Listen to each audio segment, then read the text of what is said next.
we'll move on to talking about guitars and pickups, and uh, I've gone back and forth about how I want to talk about this multiple times, and I keep coming back to the idea that kind of like the thing with the tube tone, understanding your guitars is a lot about understanding the pickups. And for those who don't know what the pickups are, on any electric guitar, the pickup is the thing that sits underneath the strings that capture the vibration of the strings, turn it into an electronic signal that gets sent out to the amplifier. Without those, it's making no sound other than what it does acoustically. So I'm gonna talk a little bit about pickups and then get more into the actual guitar thing, because like with amps, and where I said it's more important to understand what kind of tube sound you're after. It's similar with guitars, because there are a zillion guitars on the market, and they all have one of three types of pickups. That all either have a humbucker pickup, which I'll talk about what that is, a single coil pickup, which I'll talk about what that is, and or a noiseless single coil pickup. And every guitar on the market, especially those that we're talking about for heavy rock and melodic metal, you're talking about solid-bodied electric guitars. That means they have, not like an acoustic where they have a sound hole and it's creating its own sound. The sound is purely coming through these pickups, capturing the vibration of the strings. Okay. And whether you're buying a Gibson or a Fender or an Ibanez or any brand you care to name, a BC Rich, it doesn't matter what brand of guitar you're talking about. Every guitar that we're going to talk about is using either a humbucker sound, a single coil sound, or a noiseless single coil sound. So Okay. I think it's important to understand that, because if there are beginners out there who are trying to, get a specific kind of sound, and they say, well, gee, I want to have a Les Paul because of Slash, but I can't afford a Les Paul. You may be able to get something that sounds like it, that's cheaper, and you won't be buying something that has the wrong kind of pickups in it to get that sound. Right. Well, that's kind of what I did with. Let's see, I can pull it up here.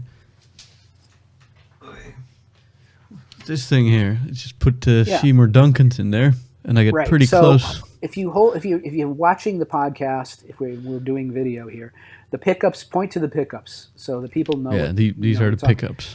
Yeah, they have, and what you're seeing there is two coils. Okay, can you get it a little closer so people can see what that really looks like? Not hit it on. Let's not. Hold on. All right. I gotta go around the microphone. Yeah. All right. Let's see. Can't really see what I'm doing. Yes. Okay. So this is a humbucker pickup. If you look closely, you'll see there are two single black coils. Originally, guitars, before this design happened, you had one coil. These are two next to each other, typically, stacked like that on top, next to each other. And each one of those silver screws on top of the thing is a pole piece to pick up the sound of the string that is over it. Yeah. All this is magnets with copper wire wound around these magnets to create an induction field, I believe, and it captures the sound of the vibrating string and sends it on its merry way through the electronics of the guitar. So all guitars on the market use either humbuckers, single coils, or what they call stacked or noiseless single coils. So, and because very few guitar designs themselves create truly distinctive sounds, I find it more useful to discuss the guitar's tonal aspects in terms of the pickup tone. Okay, so you're basically saying if you have a baseball bat and you put humbuckers on it and you tune it right, you can get it to sound like a guitar. Or well, it'll certainly give you a humbucker tone. Right. It may not sound particularly in the case of a baseball bat, but it's an extreme example. No, but if you put a humbucker in a Telecaster, it's going to start sounding more like a Gibson. And we'll get to that in a bit. So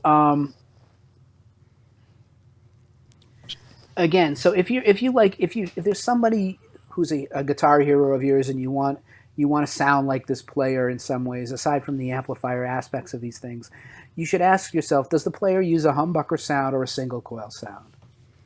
And historically, Fender guitars used single coils in Strats and Telecasters, and Gibson used humbuckers from 1957 on in their guitars. Their guitars, popular ones for this genre, would be Les Pauls, SGs, Flying Vs, and Explorers. Okay, so a good single coil sound example would be Jimi Hendrix, right? The cleaner sounds, I think, would be, classic Jimmy's clean sounds and things like that. Okay, so like I said, historically Gibsons used humbuckers, Fenders used single coils. There are exceptions to that, but this is a generalization. And today there are many ways to configure and customize guitars to take advantage of both types of pickups. And of course, most guitarists, whether they're professionals or not, commonly have guitars with both types of pickups in. So it's not uncommon for a lot of players who, whether they're even just bedroom players, to have both of those kinds of sounds available to them at all times. If you only have one guitar, it's important to know which sound you really want. Or, do you want to have something that will try to give you both of those sounds? Right. Well, a good example of a humbucker sound, for example, in combination with a Marshall, I guess, because you have to give that caveat there too, because the amplifier makes a big difference too. Is put on anything from Zeppelin 2 except Whole Lotta Love, which has too many effects on it to or Slash too, right? Yeah, but I mean, if you want to really hear it stripped down and it's less gainy sort of application, Yeah. Put on Heartbreaker or something. So we'll get into why these things are important. True single coil pickups arrived first in both Fender and Gibson designs. The problem with a single coil, when they invented this, I think they invented it in the late 30s or early 40s. It predates rock and roll.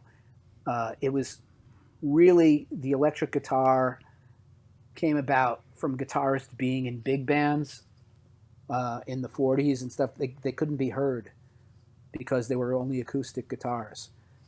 And, to have the guitar player actually be heard in a band of 30 or 40 other musical instruments, it was almost impossible. So what they started to do was try to figure out how to amplify the guitar. And when they did, they came up with the idea of a pickup, which again is a coil of copper wire wrapped around a magnet under the strings to pick up the sound of the vibrating string. Okay. They did this with one coil at first. And while it worked, what they found was when you amplified the sound, it was really easy for that pickup to pick up more than the string. It would pick up other noise, and it would pick up like fluorescent lights or any kind of electronic field that was in a room, and it would create a horrible hum through your amplifier. Okay? And this was, they, on the technical side of this, they call this a 60 cycle hum, and it because if you were to put a meter on it, it comes in at 60 cycles in the spectrum. And it's just the current that switches back and forth. Right. And the thing is, if you had, if you were playing in a venue where the wiring in the venue was dodgy, and this was back in the days before, grounded wall circuits and things like that. I mean, I before I moved back to New York, I was living in a house that was built in 1953. And when I moved into the thing, none of the wall circuits had grounded plugs. They were all the old two-prong thing with no ground thing. I spent a lot of money on an electrician just having him replace them with grounded circuits. It's also pretty dangerous, man. Yeah. Not only that, I knew I was building a studio, and I knew it was going to be terrible because, the sound would be, it would be noisy as hell. So if you were in a situation where there was a lot of devices or the wiring or the lighting creating an electronic field, it was very common for you to get this hum through the amplifier when you were using a single coil pickup. So what Gibson did was to try and solve that problem was, instead of having one coil, they took a second coil and they put it together, and the two coils, like on Diederik's guitar, sat next to each other, and they canceled each other out, and they canceled out the hum. And what they did was they bucked the hum, and that's why these pickups are called humbucking pickups. They are humbucker pickups. And all of a sudden you had the ability to play louder, and this hum wouldn't be as part of your sound. Right. And it also created a different sound. Single coils produce a very characteristic, sparkly, sort of clean sound that you heard on that Hendrix track. And humbuckers are more of a warm, smooth tone. They don't tend to have that sort of that sparkly sound as much. They're warm and smooth, especially in this genre of music. And you also sometimes see humbuckers that are exposed, like the ones on my guitar, but sometimes they're also covered with. Right. There are people who will claim that makes some sort of a sonic difference. It's a negligible difference if there is one, but yeah. For example, most Les Pauls coming out of the shop, they have a cover over the pickup. A lot of them will have a cover over the pickup. It's not necessary to be there, but it's just, aesthetics, maybe. Yeah, I think in some respects it is. You could make the argument, although it's not really a big problem, but it protects the copper wiring, which is really thin. It protects it from accidentally getting damaged. Although I don't think that's a big problem or anything, but All right. So at some point, so you had this development. This came in 1957, and Gibson from then on was mostly using humbuckers, and Fender was still using single coils. Okay. And at some point between the late 70s and the early 80s, I don't remember exactly when it came in, but it was in that period, we saw the arrival of what they call a stacked single coil pickup, which was basically, again, trying to add that second coil to cancel out the hum. But instead of sticking it next to the thing like this, if you're looking at it front on, like on Diederik's guitar, it was one on top of the other, kind of like one behind the other. Okay. Like that. So that, for example, in a Strat or Telecaster, it would still look the same from the front. It wouldn't be double wide. It would be double tall, okay? Double deep or something like that. One on top of the other rather than one next to the other. And the principle was the same thing. If you get two coils together, they can stop the hum. And did they produce a different sound as well, or? They produce a slightly different sound than a true single coil. So if you buy a Stratocaster today, does it have one of those stacked humbuckers, or is it still? You can buy them either way. So here's the thing. We talked about this as sort of like back in the day, if you're in the days of Jimi Hendrix or Ritchie Blackmore or Gary Moore, you'd have these guys who were playing Strats with true single coils, and then Robin Trower. And, they would deal with the hum one way or another. Anyone who's ever played one of these guitars knows that, like, if you're standing one way and it's really loud, you can turn yourself to the left or to the right, and you may be able to minimize that humming sound. And sometimes it even picks up the radio or something. Right, or the television or something like that. Anything that's creating an electronic field. Now, what do we have in 2020 and for the last 20 years in terms of electronic field generating devices around us these days? We have computers, we have laptops, we have screens for computers, for desktops, we have cell phones, we have all of these things creating. It's never been harder to use a true single coil pickup than it is now. Yeah, the entire air is charged with Right. And electric everybody, and fields. by the way, back in the day, you go into a recording studio, and the only thing that was likely to create that hum was the lights in the room. Now, the control room is full of computer monitors, full of computers, and everybody is standing around in the room has a cell phone on them. Right. So it's like really, really hard to use true single coils these days. Or you can maybe shield the studio, but that's pretty expensive to do, You right? can't, it's very hard to do. And I can give you an anecdotal uh, story of this. Like I said, I was in this house that was built in 1953 with a lot of bad wiring in it, not up to modern standard wiring in it. And I had one of my single coil Strat guitars. It was noisy as hell. And for what it's worth, even the humbuckers were noisy in that house. Not anywhere near as noisy, but you could still hear something, right? You could still hear some sort of a low level of hum that, you wouldn't hear normally because of the wiring being old. And one of the things you can do is you can take your guitar to a tech, and you can change it for the pickups. You can change the pickups to noiseless pickups. I didn't want to do that. I liked the sound of this guitar the way it was. I just wanted it to be quiet. So what you can do is you can take it, and there's this thing called a dummy coil. You can have a competent guitar tech wire up a dummy coil to have that second coil that will cancel out the single coil sound, and it won't create anything sonic. You're just using it as a hum canceling coil. Okay. It's not there for creating tone or anything like that. It's just there for that. I had that done to my guitar. I bring it back to my house. Actually, I had it done to my guitar. I picked it up in his shop, and when I listened to it in his shop, it was quiet. And I brought another guitar with me that had another Strat I have that has single coils in it, and I compared the one that he had worked on to the one that he hadn't worked on, and the one that he put the dummy coil in was definitely quieter in his shop. When I got it home, it still hummed.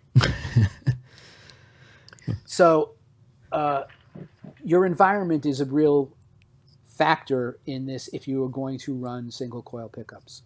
So that's why a lot of people these days aren't doing that. It's very hard to do it live. It's very hard. It's one of those things where if you're in a live environment, you're playing loud, and you're using a real single coil pickup. After you're done playing your song, as soon as you hit that last note, you got to roll the volume down, or you're gonna have coming through your amp. Yeah. You don't notice it so much when you're playing loud, but when you're not playing, it's obnoxious as can be. Yeah, I got a Stratocaster also, and when I'm playing in front of the computer, it really matters It's whether terrible. Right. It's like this obnoxious like. Right. It's yeah. Yeah. If you've not experienced it, you can't really imagine it.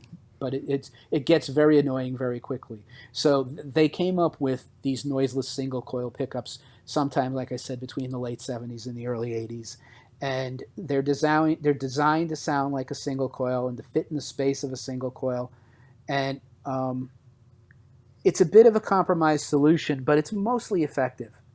Your tone snobs like Eric Johnson will tell you that a noiseless single coil just doesn't sound quite as good as a true single coil, and I believe that. You don't have to be at his level of hearing to hear that you're not getting quite what you're getting out of a true single coil.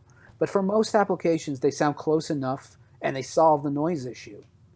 And unless you're going for the true vintage authenticity, they're a much better option for a single coil sound in high gain applications these days than anything like a really vintage sounding single coil. And all of the companies that make pickups, not only the companies like Fender, who will Jeff Beck now uses noiseless pickups in his Strats, okay, and they're the ones that Fender built for him. Fender makes them.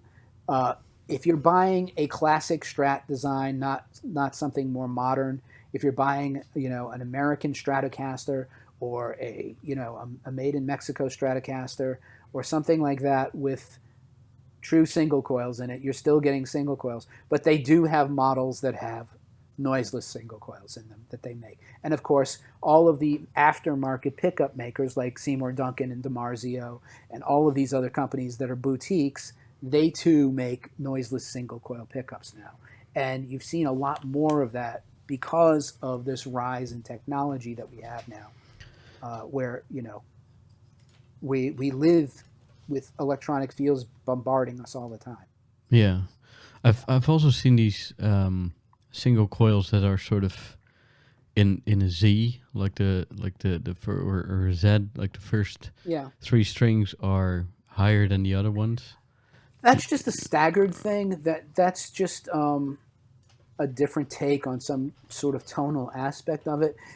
The other thing that we didn't mention yet is that Gibson, before they developed the first humbuckers, they also had a pickup called the P90, which was a bigger pickup than Fender was using, but it was a single coil, and it had a really great brown, nasty sound to that. I'll have you bring up a sound clip later. These are like basically like mega single pickups. It's an overwound coil, basically. Okay. So it because it's bigger, there's more coil windings around it, and they are great sounding pickups. They have a really gnarly, great sound to them. See, what about these things? Like, I think this is... Yeah, that just means that the those are the adjustable pole pieces for those pickups. And generally what you see is they're all in one line, right? Okay. What you see here, these are humbuckers. Okay. There's a coil under each one of these. If we're looking at the bottom pickup here, you have 1, 2, 3, and then you have nothing, right? But there were three other pole pieces underneath this cover. Okay. That don't have adjustable screws. Oh, I see. Right. So they're just letting you adjust which end of the pickup you're talking about. Yeah. Okay. And these are the P90s, right? Right. Those look like P90s. Yeah. Just basically big single coils. Right. Okay. Right. And what kind of sound is it? What kind of sound do those make? Like a brown sound. Like, I'm thinking ZZ Top immediately when I hear that term. For P90s? Or no, just brown sound. You know. Well, that's a subjective term, and it's a term that sort of was originally used to characterize Van Halen's early sound and stuff like that. It's everybody has their own sort of take on what that means, and it's too subjective to really talk about. Okay. You know what it really means, but what I can say is most of the Dinosaur Rock guitar sound is a humbucking pickup sound for the most part. Mostly that was born out of, you know, necessity, because when you're running a high volume and using gain, you don't want all of that extra noise that was created by a single coil pickup. So it's mostly for 70s hard rock and 80s melodic metal. That sound is a humbucking sound, and it's mostly in the bridge position of the guitar. And bridge position means it's the position of the pickup that's closest to the bridge on the guitar. It's further away from the neck. Yeah. That is the classic sound of this genre. So that's the one on the bottom. Right. The one that's furthest away from the neck. And that kind of gives like a mean, bitey, bright sound. It gives you the brighter sound because it's closer to the bridge. And you get a more mellow, woody sound when you're closer to the neck. Right. So that said, saying that, you know, the humbucker pickup in the bridge position of the guitar is pretty much the definitive sound of 70s heavy rock and 80s melodic metal. There's a lot of guys who love the single coil sound and have put it to good use even in that genre. And what we're talking about there is Hendrix on Strats, Robin Trower on Strats, Beck on Telecasters and Strats. He now, like I said, he now uses the noiseless pickups. Jimmy Page when he was on a Telecaster. And what songs less. did Jimmy Page play at Telecaster? Well, believe it or not, the whole first album, first Zeppelin album, and everything he did with the Yardbirds was a Telecaster. Oh wow. But the first Zeppelin album is, for years, Jimmy Page let everyone think this is an interview in Guitar Player magazine where he said he used a Telecaster on the first album through a Supro amp. And he was actually lying because he didn't want anyone to know what he was really using. Years later, in a book, he cleared it up. He said he was using a Telecaster through a Vox Super Beetle amp on the first Zeppelin album. Why would And you lie about that? because if you tell people how to get your sound, at least in those days, he was afraid that everybody was going to snap up the kind of amp that he used to get it. And it did happen with Supro, by the way. There's a reason Supro is still on the map, even though that wasn't what he used. The folklore surrounding that put that company to where they're still making amps. Wow. Are they good amps at all? They're okay. There's nothing wrong with them, and they're a small sort of practice amp size amp. But the interesting thing on Zeppelin 1 is that it shows that in the studio, if you listen to Dazed and Confused, it sounds exactly like a Les Paul through a Marshall. I mean, it really does. And a lot of that is studio magic, and it's how he EQ'd those guitars and amps to sound. That's what you can achieve in a studio when you have all of these EQs and stuff at your disposal to sort of push the sound around and change how it sounds. And it's interesting that by the second album, Jimmy Page is on to Marshalls and Les Pauls, but what it tells me is that even before he actually made that switch to Les Pauls and Marshalls, he had that sound in his head. He went for it on the first album, even though he wasn't using a Les Paul and a Marshall. That was the sound he wanted. Right. And it's a great sound. It is. So, but prior to that, if you listen to him with the Yardbirds, it sounds more like a Telecaster. He's playing through, I think he was playing through some AC30s, some Voxes. As I said, Leslie West was the guy who was the big proponent of using the P90 back then. If you want to put on something like Mississippi Queen or a bit of Nantucket Sleigh Ride, you'll hear the Les Paul Jr. sound with the P90 pickup. I believe at that time he was using Sun Coliseum amps that he bought off of Jimi Hendrix. Jimi Hendrix was using, when he was in the United States, he was using Sun Coliseum amps. And when he went to England, he said, I want what Pete Townsend's using. And Townsend was using the Marshalls. And they went over and got him Marshalls. And from then on, he used Marshalls. And when he sold the Sun Coliseum amps, he sold them to Mountain. Okay. And Leslie West, I think, was using those until he got onto Marshalls. But for years, Leslie West was known for playing a Les Paul Jr. with P90s in it. And that was his sound. But other single coil guys, Blackmore on Strats, right? Like Deep Purple. And Rainbow, yeah. Uli Roth with the Scorpions and by himself on Strats. Yngwie Malmsteen on Strats, he was always using noiseless pickups. He, in fact, has developed his own signature pickups for both DiMarzio and for Duncan. I think he's on the Duncans now. Okay.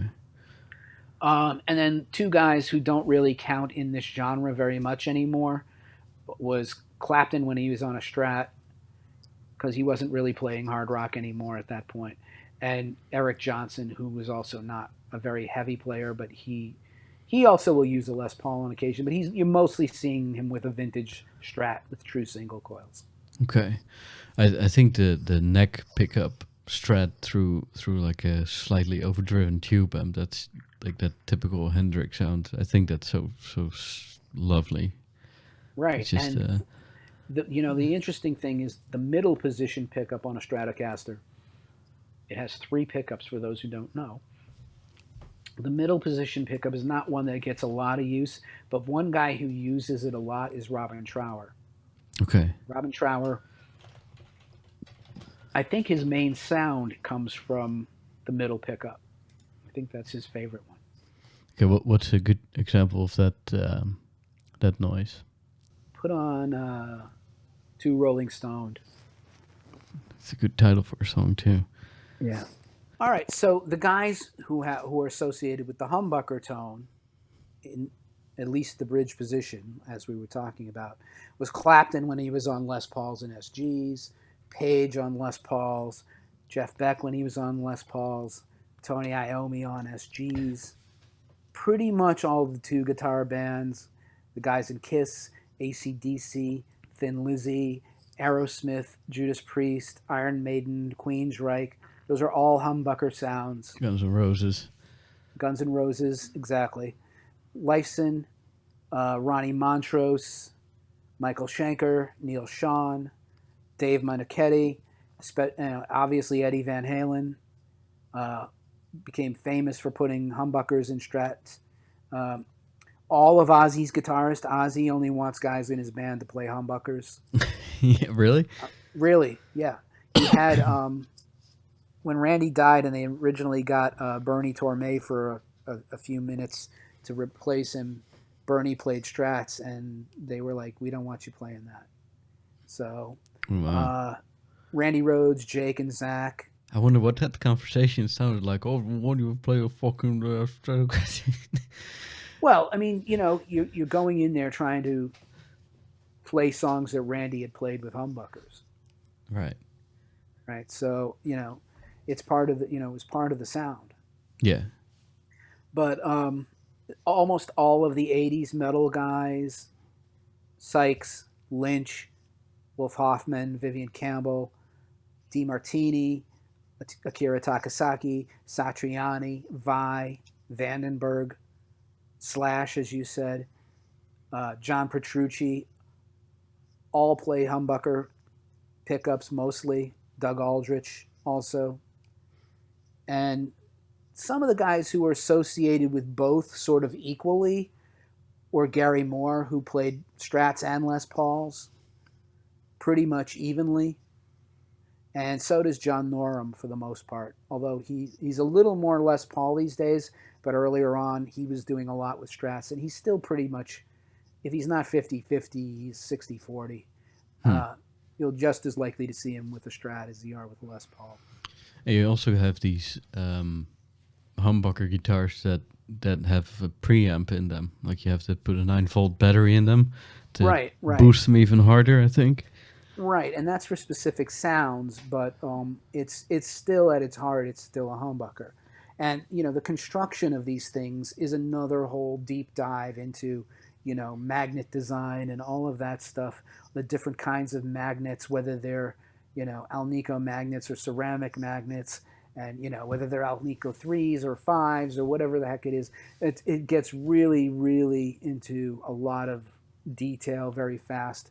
But I think from the layman's standpoint, it's important to say, if you're a guitarist and you don't know what you're looking for or want, you say, okay, I want kind of what Slash has. You don't want to go and buy a guitar with single coil pickups. Right. That's not the sound you want.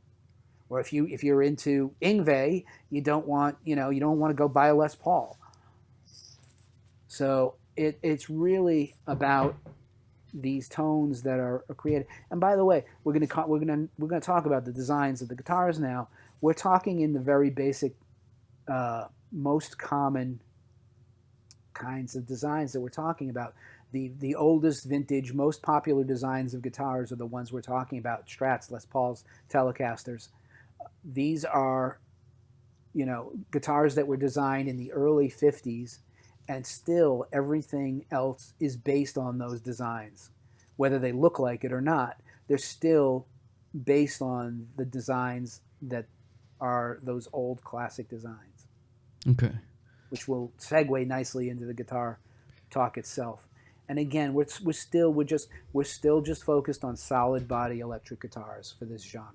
We're not talking about guitars that are jazz boxes and semi-hollows and things like that. For by and large, you're not going to get that kind of guitar in this style of music, because in a lot of respects they don't make well with loud amplifiers being cranked the way we've been talking about them having, running them full out. If you're running semi-hollow guitars through those kinds of rigs, there's an awful lot of feedback, associated with that is unwanted.